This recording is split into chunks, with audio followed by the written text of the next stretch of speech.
तो हम लोग बात कर रहे थे कि कैसे अपनी क्रोनोलॉजिकल एम्प्लॉयमेंट हमने अपने सीवी में दिखानी है।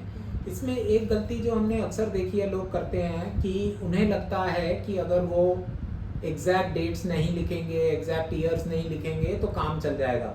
जैसे अनेक बार वो लिखते हैं 2 years experience in this firm, 6 months experience in that firm. तो एज अ प्रोस्पेक्टिव एम्प्लॉयर पहली चीज़ जो मेरे को खटकती है वो यही कि तारीख क्यों नहीं लिख रहा, क्या छुपाना चाहता है ये। तो उल्टा ही पड़ता है कैंडिडेट के लिए।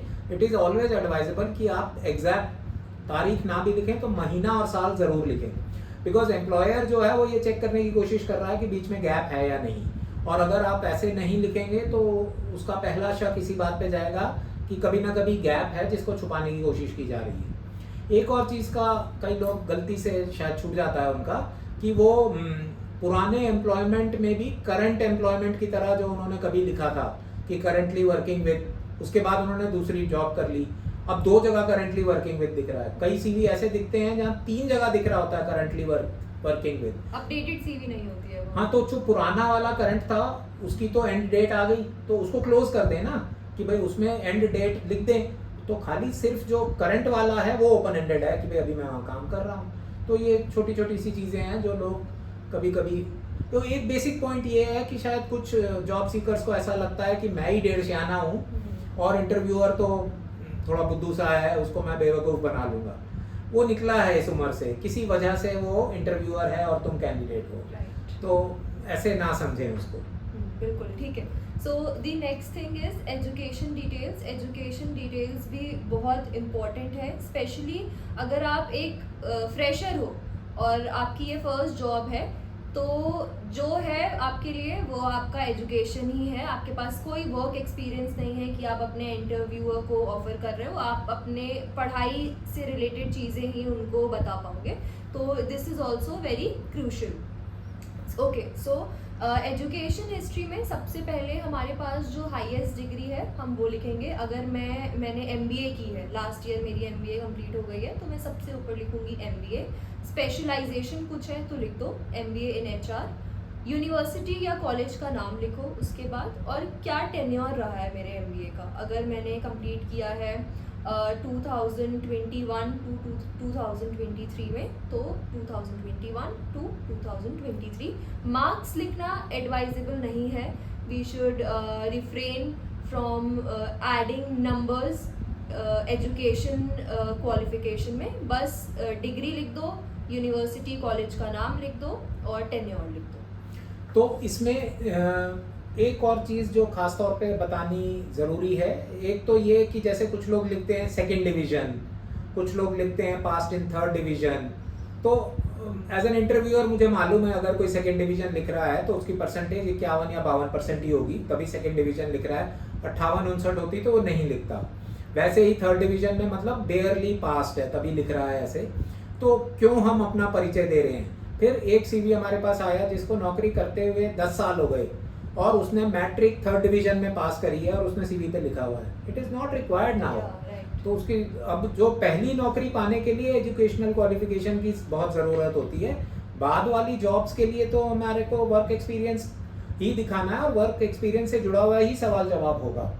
एक और चीज़ का सीवी बनाते समय हमें बहुत ध्यान रखना है कि अब बहुत जगह पे एआई टूल्स स्क्रीनिंग कर रहे हैं। तो अगर हम ठीक से लिखेंगे नहीं अपना सीवी तो एआई ने अगर कीवर्ड्स पकड़े नहीं या हमने डाले नहीं तो हमारा सारा का सारा अच्छा कैंडिडेचर धरा का धरा रह जाएगा, क्योंकि एआई स्क्रीन आउट कर देगा हमारा सीवी।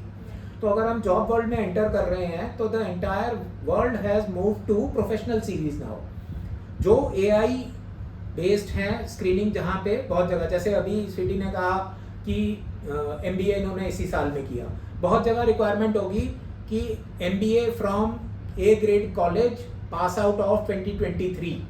अगर हमने नहीं लिखा तो वो एआई पढ़ ही नहीं पाएगा। तो हम चाहे अच्छे कितने ही कैंडिडेट क्यों ना हो, हम शॉर्टलिस्ट में आएंगे ही नहीं। तो अगर आपने अपना प्रोफेशनल सीवी नहीं बनाया है तो बनवा लीजिए, चाहे किसी से भी बनवा लीजिए। पर आजकल स्मार्टफोन्स के ज़माने में नोकिया 3310 टाइप का सीवी लेके मत आप जॉब वर्ल्ड में उतरिए।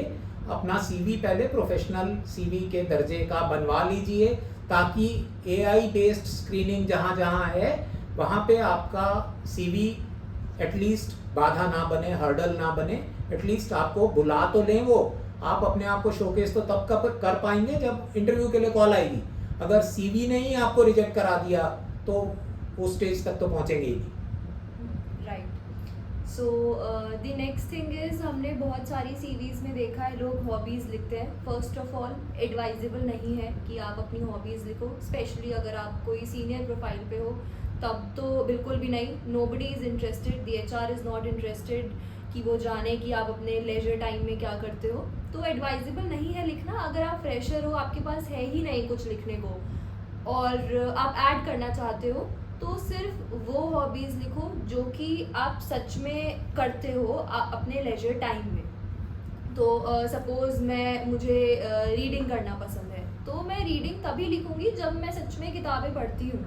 वरना वो एचआर मुझसे पूछ सकता है कि आपने लास्ट बुक कौन सी पढ़ी थी, अच्छा ये वाली बुक पढ़ी थी, ठीक है, इसके ऑथर का नाम क्या था बताओ। भले ही उस एचआर को ना पता हो नाम, बट आपको कुछ तो बोलना होगा। तो इसीलिए सिर्फ वही हॉबीज़ लिखो जो कि आप सच में अपने खाली वक्त में करते हो। और ये सीरियस पास टाइम होना चाहिए।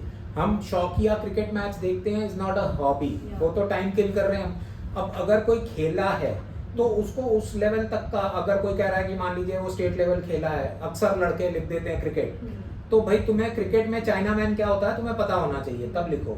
अच्छा, एक दो केस मुझे ऐसे पकड़ में आए कि जैसे किसी लड़की ने सोचा कि ये मेल इंटरव्यूअर्स हैं तो इन्हें क्या पता होगा, चलो कुकिंग लिख देते हो। अरे वो बहुत बढ़िया शेफ भी हो सकता है, घर की कुकिंग कर करके इतना काबिल हो गया कि वो रेसिपी डिस्कस कर सकता है। एक लड़की ने अपने इंटरव्यूअर को यहाँ तक बोला था कि जी मुझे निटिंग का शौक है। उसको लगा कि बस ये बात यहीं खत्म हो जाएगी। इंटरव्यूअर ने उससे पूछ लिया कि अच्छा मेरा पुलोवर अगर बुनोगी तो कितने फंदे डलेंगे।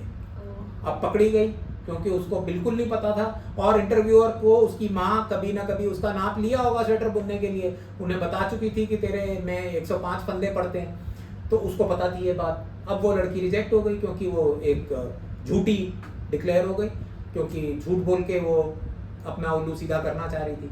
तो इंटरेस्ट और पास टाइम और हॉबी में अंतर है। Anything that you write on your CV is bound to invite questions. तो जिस राह पे मुझे जाने का कॉन्फिडेंस नहीं है, लिखो ही क्यों। जिस चीज़ के बारे में आप क्वेश्चंस फेस कर सकते हो वो लिख दो। आपको मिमिक्री का शौक है, लिख दो। वो पूछ सकता है कि अच्छा कुछ करके दिखाओ, तो आपको आना चाहिए कुछ करना। अगर आपको आता है, आपने करके दिखा दिया भली भांति, तो वो खुश भी हो जाएगा, it will go in your favour. तो ये थोड़ा ध्यान रखने वाली बात है। So last but not the least, references add करना हम ज़्यादातर भूल जाते हैं, लेकिन ये बिल्कुल रिकमेंडेबल है कि आप रेफरेंसेस ऐड करो। It add credibility. And anything you have to say about it sir? हाँ, तो रेफरेंसेस का ये होता है कि जैसे जैसे हम सीनियर होते जाते हैं तो शायद इसकी जो यूटिलिटी है बहुत ज़्यादा बढ़ जाती है रेफरेंसेस की। अगर हम अपने पास्ट एम्प्लॉयर्स में जो सीनियर मैनेजमेंट के लोग हैं, जो बहुचर्चित हैं, फेमस हैं, इंडस्ट्री में लोग उन्हें जानते हैं, जितने वरिष्ठ, जितने सीनियर बंदे का हम नाम और फ़ोन नंबर वहाँ लिख देंगे। So the statement I am making is कि मेरे बारे में पूछना है, इनसे पूछ लो। तो just to give you a slightly loose example, मान लीजिए मैं किसी बड़ी कंपनी के चेयरमैन को जानता हूँ, चेयरमैन का नाम और फ़ोन नंबर लिख दूंगा, पूछ लो जाके फ़ोन करके। अब वो इतने बड़े आदमी हैं, वो शायद किसी का फ़ोन उठाएंगे भी नहीं, शायद उनके पास रेफरेंस चेक की कॉल जाएगी भी नहीं। पर इंटरव्यूअर तो एक बार को सत्ते में आ जाएगा कि हैं इतने बड़े आदमी का नाम लिखा है, तो भाई नाम तो आदमी रेफरेंस में उसी का लिखेगा जिसके बारे में मुझे विश्वास है कि मेरे बारे में वो अच्छा बोलेगा। तो इट इज़ ऑलवेज एडवाइजेबल कि जितने बड़े आदमी को हम जानते हैं, बड़े से बड़ा आदमी, उसका नाम और नंबर ज़रूर लिख दें। उससे बहुत अच्छा इंप्रेशन पड़ता है सामने वाले पे कि जाओ पूछ लो, मेरे बारे में कुछ भी मालूम करना है तो। एक और चीज़ का ध्यान रखिए, जब हम रेफरेंसेस की बात करते हैं तो आजकल हर जगह क्रेडिट स्कोर चेक हो रहा है और उसकी बहुत बड़ी अहमियत है, क्योंकि बहुत जगह पे एम्प्लॉयर्स जो हैं वो डरते हैं इस बात से कि क्रेडिट स्कोर अगर किसी का कमज़ोर है तो उसका फाइनेंशियल डिसिप्लिन शायद वीक है। तो उस वजह से ध्यान रखिए कि आपका 700 से ऊपर का क्रेडिट स्कोर होना जरूरी है। उससे कम है तो एक बार आप अपने रिक्रूटर से पहले ही डिस्कस कर लें कि मेरा क्रेडिट स्कोर कम है, क्या ये वाला क्लाइंट मुझे हायर कर भी पाएगा या नहीं। Yes, okay, so we are done from our end. We hope कि आपको कुछ चीज़ें समझ आई होंगी और अब आप खुद से अपनी सीवी डिज़ाइन कर सकते हैं। अगर आप नहीं कर सकते हैं तो फिर आप मार्केट में जाइए, एक्सप्लोर करो और किसी और से अपनी सीवी बनवाइए, but do not take it for granted. और इसमें आई एम श्योर कि हमें बहुत मज़ा आया ये वीडियो आपके सामने लेके आते वक्त, और उम्मीद ये है कि आपको भी ये यूज़फुल लगा होगा।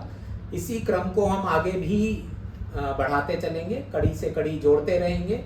उम्मीद करेंगे कि जल्द ही हम एक और नए टॉपिक पे एक नया वीडियो बना के आपके सामने फिर से प्रस्तुत होंगे। Until then, goodbye. या एंड सीवी बनाने के लिए you can reach out to us as well. Link जो है वो डिस्क्रिप्शन बॉक्स में हम अटैच कर देंगे। Thank you. Thank you.